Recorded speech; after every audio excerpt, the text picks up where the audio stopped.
Assalamualaikum warahmatullahi wabarakatuh. Di sini kami akan membahas latihan soal untuk persiapan ujian akhir semester. Terdapat 3 soal. Soal pertama mengenai penyusutan aset tetap, soal kedua mengenai investasi jangka pendek, dan soal ketiga mengenai perusahaan manufaktur. Soal pertama, PT Ako Pandu membeli mesin dengan harga beli sebesar 90 juta rupiah. Sebelum mesin tersebut digunakan, perusahaan mengeluarkan uang sejumlah 8 juta rupiah untuk uji coba dan 2 juta rupiah untuk komisi profesional, serta 5 juta rupiah untuk asuransi selama 2 tahun. Perkiraan umur ekonomis mesin 8 tahun dan memiliki nilai residu sebesar 10 juta rupiah. Metode penyusutan yang dipakai adalah saldo menurun berganda. Mesin tersebut mulai dioperasikan 1 Juni 2018. Diminta 1.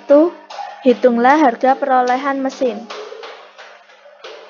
Harga perolehan mesin yang pertama yaitu mesin sebesar 90 juta rupiah ditambah biaya uji coba sebesar 8 juta rupiah dan ditambah komisi profesional sebesar 2 juta rupiah.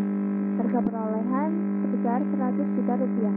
Juga jurnal dengan mendebit mesin sebesar 100 juta rupiah dan mendebit asuransi dibayar di muka sebesar 5 juta rupiah dan mengkredit kas sebesar 105 juta rupiah. Soal nomor 2, hitunglah dan buatlah jurnal untuk mencatat penyusutan mesin per 31 Desember 2018 dan 2019.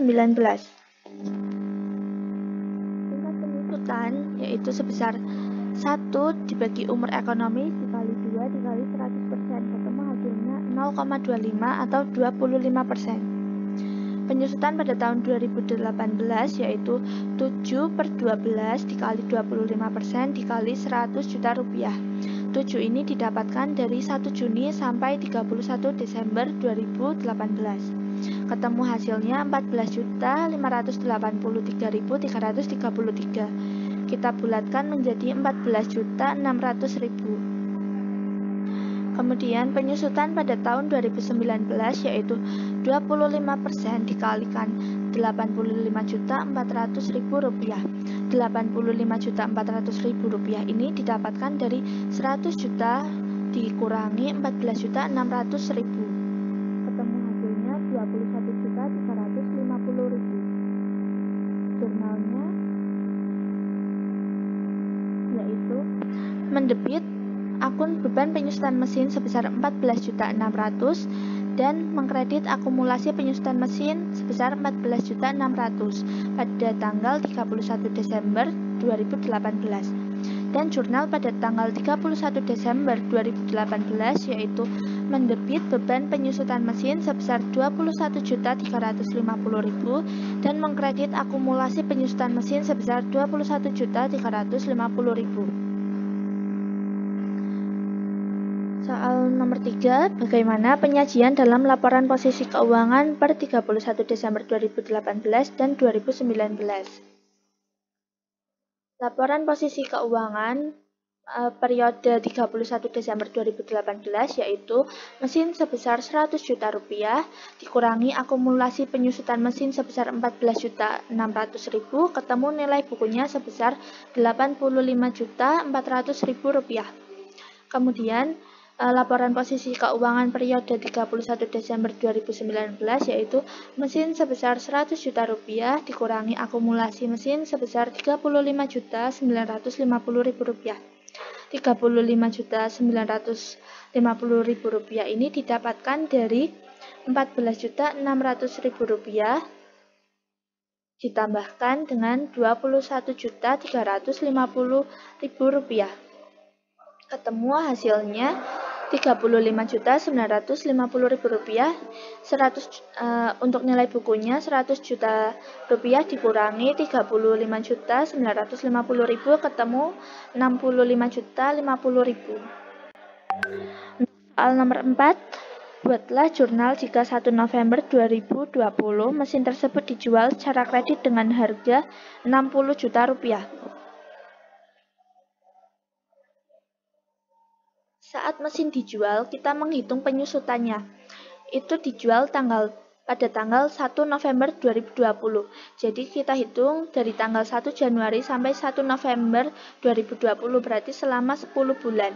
10 per 12 dikalikan 25% dikalikan 64.050.000. 64.050.000 ini nilai buku pada tahun 2019. Ketemu hasilnya 13.343.750. Kita bulatkan menjadi 13.300.000. Kemudian kita buat jurnal dengan mendebit akun beban penyusutan mesin sebesar 13.300.000 dan mengkredit akumulasi penyusutan mesin sebesar 13.300.000. Kemudian nilai buku pada tanggal 1 November 2020 yaitu 100 juta rupiah. Ini adalah harga perolehan dikurangi dengan total akumulasi, yaitu akumulasinya 35.950.000 ditambah dengan 13.300.000. Ketemu hasilnya 50.750.000. Setelah itu kita bandingkan. Kita menjual dengan harga 60 juta rupiah, kemudian nilai buku pada tanggal 1 November 2020 itu sebesar 50.750, sehingga kita memperoleh laba sebesar 9.250.000. Setelah itu kita masuk ke jurnalnya, yaitu kita mendebit piutang sebesar 60 juta rupiah dan mendebit akun penyusutan mesin sebesar 49.250.000 dan mengkredit mesin sebesar 100 juta rupiah dan mengkredit laba penjualan mesin sebesar 9.250.000. Kemudian soal nomor 5, jika penyusutan menggunakan metode garis lurus, hitung penyusutan per 31 Desember 2018 dan 2019 serta laporan posisi keuangan per 31 Desember 2018 dan 2019. Oke, untuk penyusutan per tahunnya yaitu harga perolehan dikurangi nilai residu dibagi dengan umur ekonomis. Ketemu hasilnya sebesar 11.250.000. Pada tahun 2018 yaitu 7 per 12 dikalikan 11.250.000, ketemu hasilnya 6.562.500, kita bulatkan menjadi 6.600.000 rupiah. Kita buat jurnal. Pada tanggal 31 Desember 2018 mendebit akun beban penyusutan mesin sebesar 6.600.000 rupiah dan mengkredit akun akumulasi penyusutan mesin sebesar 6.600.000 rupiah. Pada tanggal 31 Desember 2019 mendebit akun beban penyusutan mesin sebesar 11.250.000 dan mengkredit akun akumulasi penyusutan mesin sebesar 11.250.000 rupiah. Soal 1 selesai.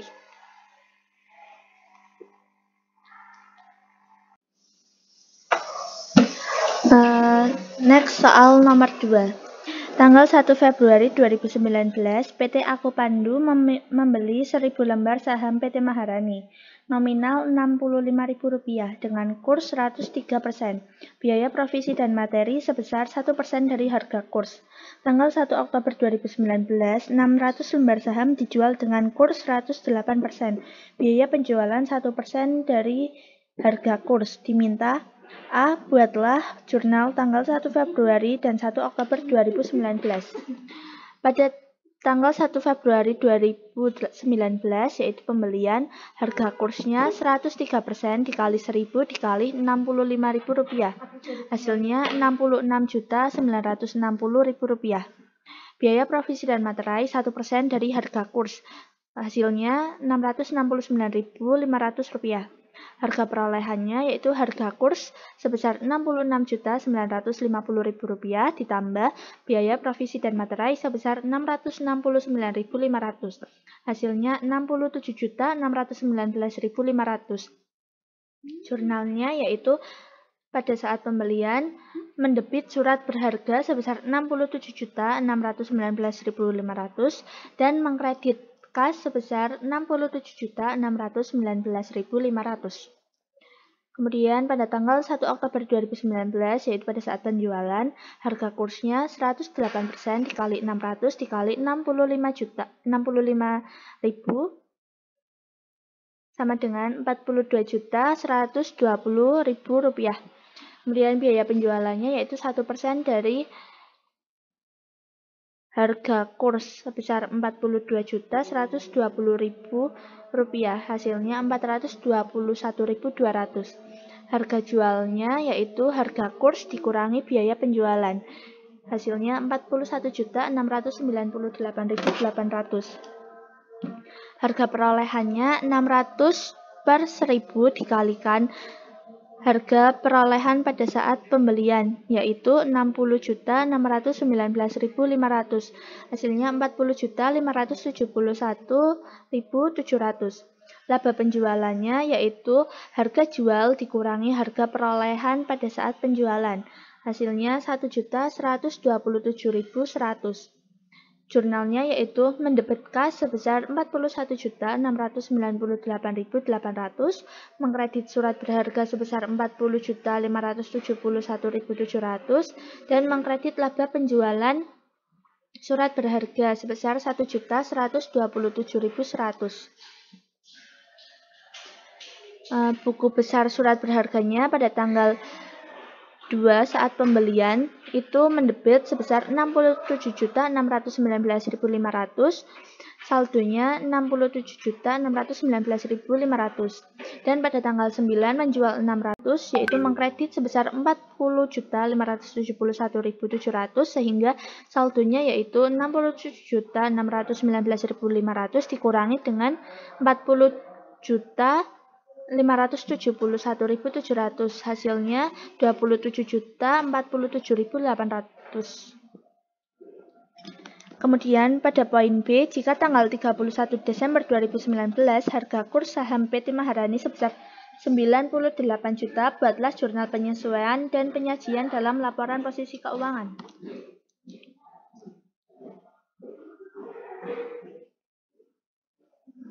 Pada tanggal 31 Desember 2019, yaitu harga kursnya menjadi 98% dikali 400 dikali 65.400. Ini sisa dari 1.000 dikurangi 600. Ketemu hasilnya 25.480.000. Selisih harga yaitu 27.047.800 dikurangi 25.480.000, hasilnya 1.567.800. 27.047.800 ini dilihat dari buku besar surat berharga yang ini. Next, ini dibuat jurnal, yaitu dengan mendebit rugi penjualan nilai surat berharga sebesar 1.567.800 dan mengkredit cadangan penjualan nilai surat berharga sebesar 1.567.800. Laporan posisi keuangan PT Akopandu yaitu surat berharga sebesar 27.047.800 dikurangi dengan cadangan penjualan nilai surat berharga sebesar 1.567.800, surat berharga bersih sebesar 25.480.000 rupiah. Soal nomor 2 selesai.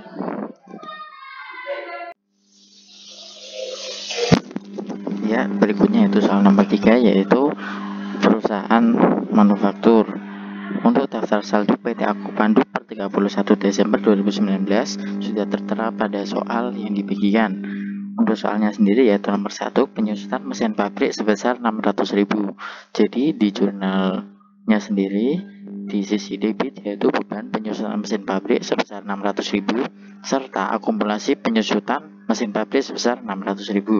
Untuk nomor 2, persediaan bahan baku sebesar 8.300.000, persediaan PDB sebesar 7.200.000, dan persediaan produk selesai sebesar 6.500.000. Untuk yang pertama, kita hitung dulu PDB dalam kurung biaya bahan baku. Untuk menghitungnya sendiri, yaitu persediaan bahan baku awal sebesar 9.300.000 ditambah pembelian bahan baku sebesar 30 juta dikurangi potongan pembelian sebesar 1 juta dikurangi retur pembelian sebesar 1.800.000 ditambah beban angkut pembelian sebesar 1.200.000. Kemudian hasilnya yaitu bahan baku tersedia untuk diproduksi sebesar 37.700.000 rupiah. Kemudian dikurangi persediaan bahan baku akhir sebesar 8.300.000. Kemudian hasil akhir PDP dalam kurung biaya bahan baku yaitu 29.400.000. Kemudian diinput ke jurnal penyesuaian. Untuk yang pertama yaitu PDP dalam kurung biaya bahan baku sebesar 29.400.000 rupiah di sisi debit, persediaan bahan baku akhir sebesar 8.300.000 di sisi debit, retur pembelian bahan baku sebesar 1.800.000 di sisi debit, potongan pembelian sebesar 1 juta rupiah di sisi debit. Untuk di sisi kreditnya sendiri yaitu pembelian bahan baku sebesar 30 juta, biaya angkut pembelian bahan baku sebesar 1.200.000, persediaan bahan baku awal sebesar 9.300.000. Untuk selanjutnya yaitu menghitung PDP dalam kurung biaya tenaga kerja langsung yaitu 20.500.000 rupiah di sisi debit. Untuk di sisi kreditnya sendiri yaitu biaya tenaga kerja langsung sebesar 20.500.000 rupiah. Untuk yang selanjutnya yaitu menghitung PDP dalam kurung biaya overhead pabrik.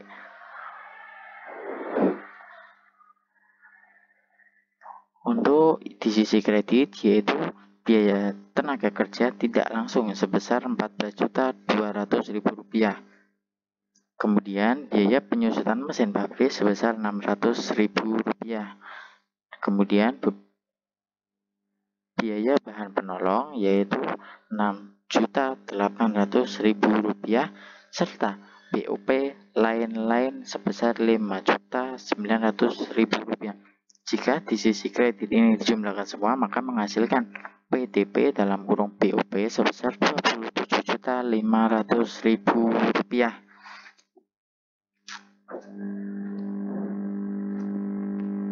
Kemudian menghitung harga pokok produksi yaitu persediaan PDP awal sebesar 4.500.000 ditambah PDP dalam kurung PBB sebesar 29.400.000 ditambah PTKL sebesar 20.500.000 ditambah BOP sebesar 27.500.000 yang hasilnya yaitu 81.900.000 rupiah.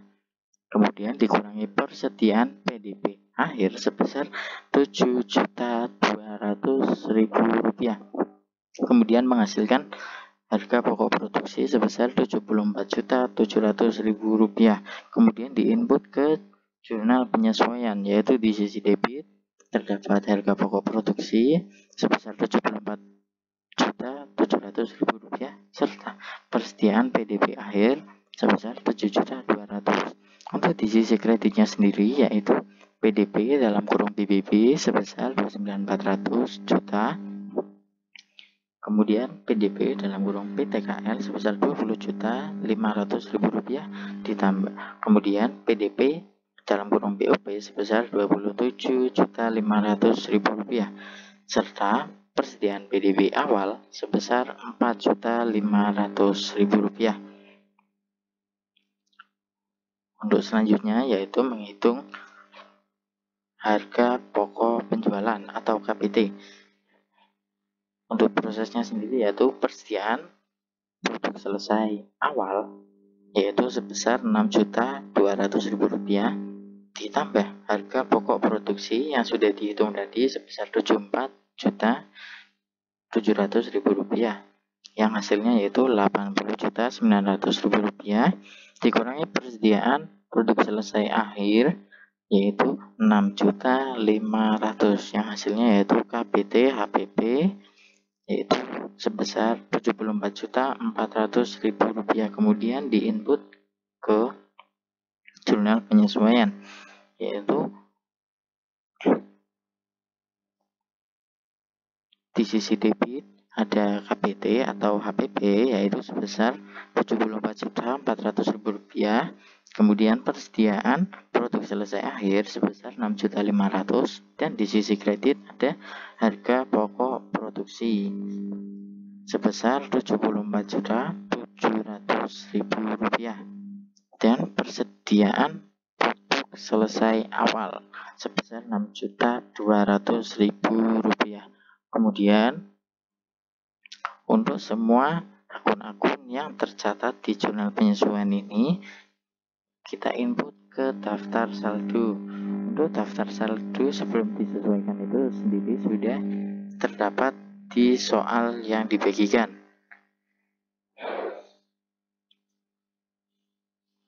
Untuk yang pertama yaitu kita input dulu beban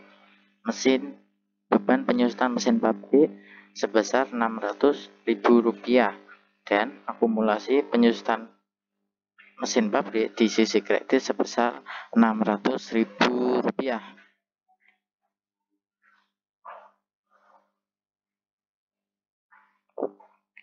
Ya, di beban penyusutan mesin pabrik sendiri sudah diinput sebesar Rp600.000 di sisi debit dan akumulasi penyusutan mesin pabrik sudah diinput sebesar Rp600.000 di sisi kredit.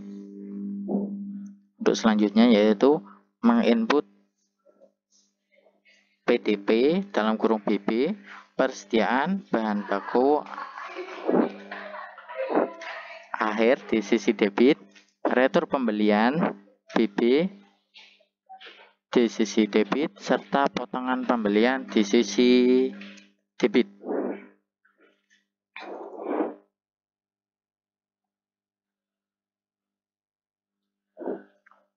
Untuk PDB sendiri ini sudah diinput di sisi debit sebesar Rp8.300.000. Kemudian kita input kembali retur pembelian sebesar 1.800.000 di sisi debit dan potongan pembelian di sisi debit. Untuk PDP sendiri dalam kurung BB diinput di sisi debit sebesar Rp29.400.000. Kemudian di sisi kredit ada pembelian BB, biaya angkut pembelian BB, persediaan BB awal. Persediaan BB awal diinput di sisi kredit yaitu Rp9.300.000. Kemudian pembelian BB sebesar Rp30 juta.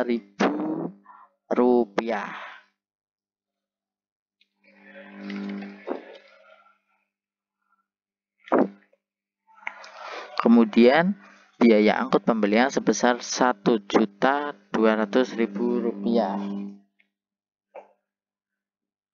Untuk selanjutnya yaitu menginput PDP dalam kurung BTKL.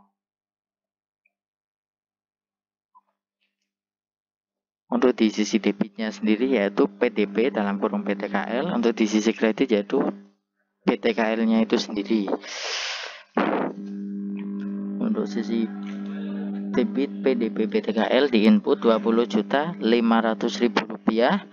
dan BTKL sebesar Rp20.500.000 di sisi kredit. Selanjutnya untuk menghitung persediaan produk untuk menginput PDP dalam kurung BOP. PDP dalam kurung BOP sendiri dimasukkan di sisi debit sebesar Rp27.500.000. Untuk di sisi kredit ada BTKL, BTKTL, beban penyusunan mesin pabrik, biaya bahan penolong, serta BOP lain-lain.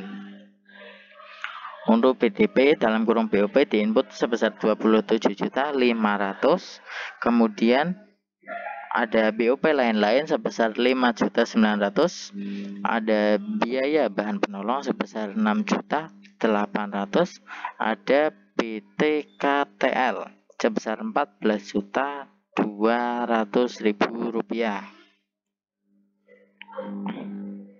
Serta jangan lupa untuk memasukkan beban penyusutan mesin pabrik di sisi kredit.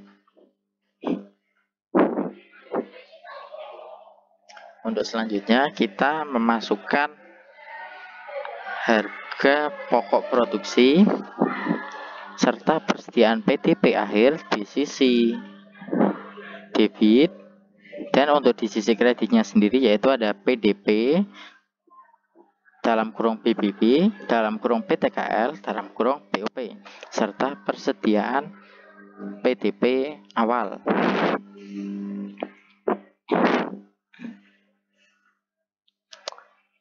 Jadi harga pokok produksi dimasukkan sebesar 74.700.000 rupiah.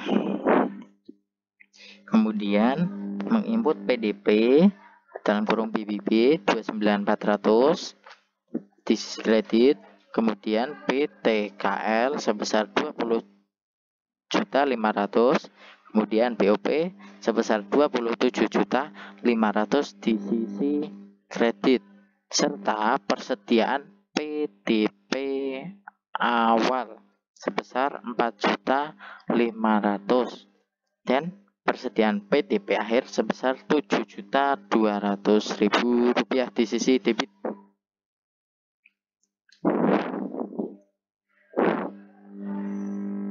Kemudian untuk KBT sendiri berada di sisi debit bersama persediaan produk selesai akhir. Di sisi kreditnya sendiri yaitu harga pokok produksi dan persediaan produk selesai awal diinput ke daftar saldo, yaitu harga pokok produksi sebesar 74.700.000 rupiah di sisi kredit, persediaan produk selesai awal sebesar 6.200.000 di sisi kredit. Lalu untuk di sisi debitnya sendiri yaitu persediaan produk selesai sebesar 6.500.000 dan harga pokok penjualan sebesar 74.400.000 rupiah. Kemudian kita jumlahkan untuk dimasukkan ke daftar saldo setelah disesuaikan. Untuk kasnya sendiri masih tetap yaitu 130 juta. Kemudian persediaan BB sebesar 8.300.000, kemudian persediaan PDP sebesar 7.200.000, persediaan produk selesai 6.500.000, persediaan mesin produksi sebesar 80 juta, kemudian akumulasi penyusutan mesin pabrik sebesar 24.600.000 di sisi kredit, modal sebesar 170 juta di sisi kredit, penjualan sebesar 143 juta di sisi kredit. Kemudian retur penjualan sebesar 3 juta, potongan penjualan sebesar 7 juta, 8.500.000 untuk beban gaji penjualan di sisi debit, beban gaji administrasi sebesar 9.700.000 di sisi debit. Kemudian beban angkut penjualan sebesar 3 juta di sisi debit dan harga pokok penjualan sebesar 74.400.000 rupiah di sisi debit.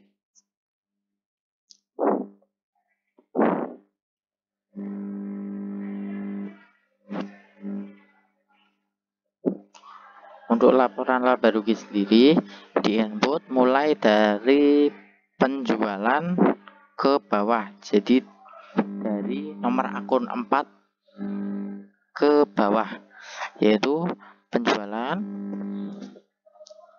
di sisi kredit sebesar 143 juta, retur penjualan sebesar 3 juta di sisi debit, potongan penjualan 7 juta di sisi debit, Kemudian 8.500.000 untuk beban gaji penjualan dan 9.700.000 di sisi debit untuk beban gaji administrasi dan beban angkut penjualan sendiri, yaitu Rp3.000.000 di sisi debit, ditambah harga pokok penjualan sebesar Rp74.400.000. Jadi ada selisih untuk di sisi debit dan sisi kredit, yaitu sebesar Rp37.400.000 itu dimasukkan ke sisi debit di dalam akun ikhtisar laba rugi. Jadi untuk hasilnya sendiri yaitu sama 143 juta. Untuk bentuk laporan laba rugi sendiri yaitu seperti ini: penjualan dikurangi retur yaitu penjualan bersih sebesar 133 juta dikurangi KPT sebesar 74 juta, 4, kemudian menjadi laba kotor penjualan yaitu sebesar 58.600.000 dikurangi biaya operasional sebesar 21.200.000 yaitu laba bersihnya 37.400.000. Kemudian dari laba rugi tersebut kita langsung beralih ke laporan perubahan modal, yaitu modal awal sebesar 170 juta ditambah laba sebesar 30.400.000. Karena tidak ada preview maka dilewati, yaitu modal akhirnya yaitu 207.400.000 rupiah. Untuk laporan posisi keuangan sendiri yaitu aset lancar terdiri dari kas sebesar 130 juta ditambah persediaan BP ditambah persediaan PDP ditambah persediaan POP selesai. Hasil dari aset lancar sendiri yaitu 152 juta rupiah. Untuk aset tetap sendiri yaitu mesin produksi sebesar 80 juta dikurang akumulasi penyusunan mesin pabrik yaitu 24.600. Jika seluruh aset dijumlahkan maka hasilnya adalah 207.400.000 rupiah. Untuk liabilitas itu 0, maka langsung ekuitas yaitu modal sendiri yaitu 207.400. Jadi total aset dan total liabilitas serta ekuitas sendiri yaitu sama sebesar 207.400.000 rupiah. Ya, jadi untuk Himata Bismart sendiri sudah selesai nih teman-teman ya. Jadi untuk jawaban serta soal akan ada di deskripsi. Sekian, wassalamualaikum warahmatullahi wabarakatuh. Dadah, see you in the next event.